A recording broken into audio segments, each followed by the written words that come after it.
Jonathan Lee Riches investigates. I am covering the Moscow, Idaho Bryan Kohberger case. Dylan Mortensen. New news out on Dylan Mortensen. Finally, we get some new information about Dylan. Dylan Mortensen, the surviving roommate from this tragedy that occurred in Moscow, Idaho, November 13th, 2022. During the early morning hours, 4 college students brutally stabbed. Bryan Kohberger arrested, charged with 4 counts of murder and burglary. Dylan Mortensen right here, surviving roommate. There was another surviving roommate named Bethany Funk.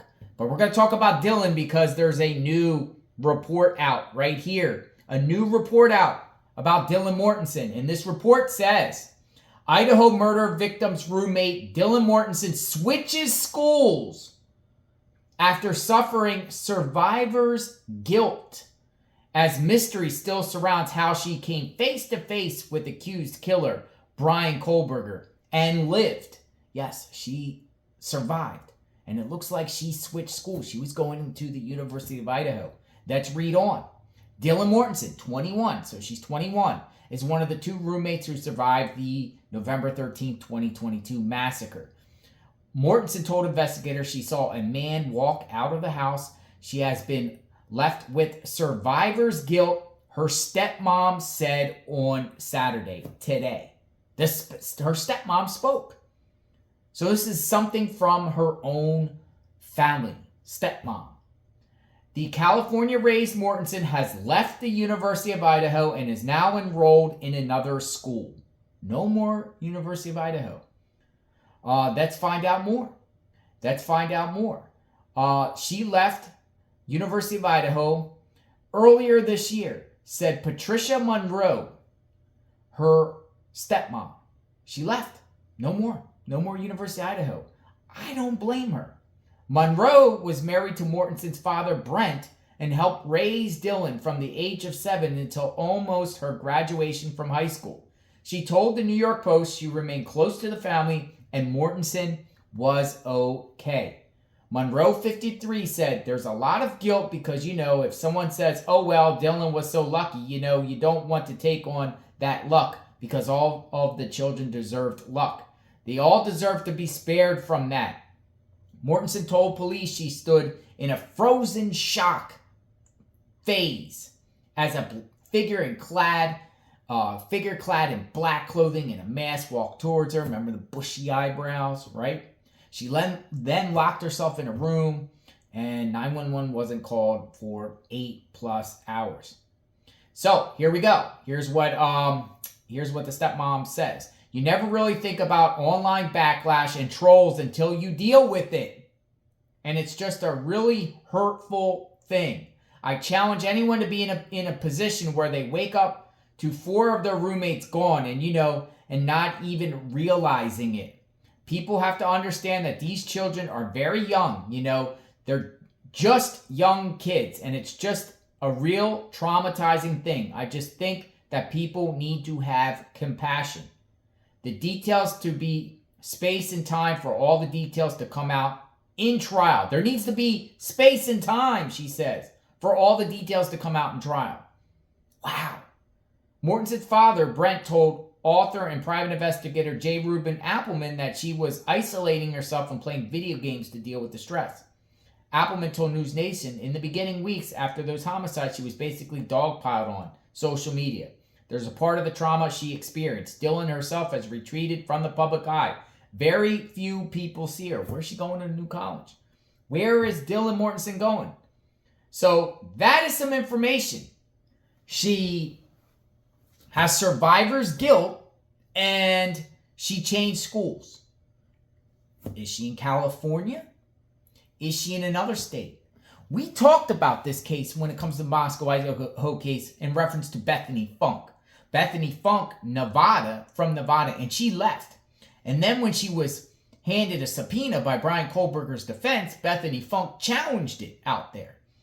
Almost like, hey, Idaho has no authority over me. I'm in Nevada. And I said on this channel, there's a possibility Dylan could do the same thing down the line when court proceedings by leaving the state and then saying, I'm under another state's jurisdiction. I'm not obligated to come to Idaho at all. But according to this, article here, The mother said it will come out at trial, right? So what is going on with this case? The Dylan Mortensen, she changed schools, probably because people in that school maybe she's scared. Maybe she didn't want to see the house in that neighborhood, reminded her of flashbacks. She almost lost her life. She could have been the 5th victim or the 6th if if it was Bethany Funk. But she is a victim. She's a surviving victim.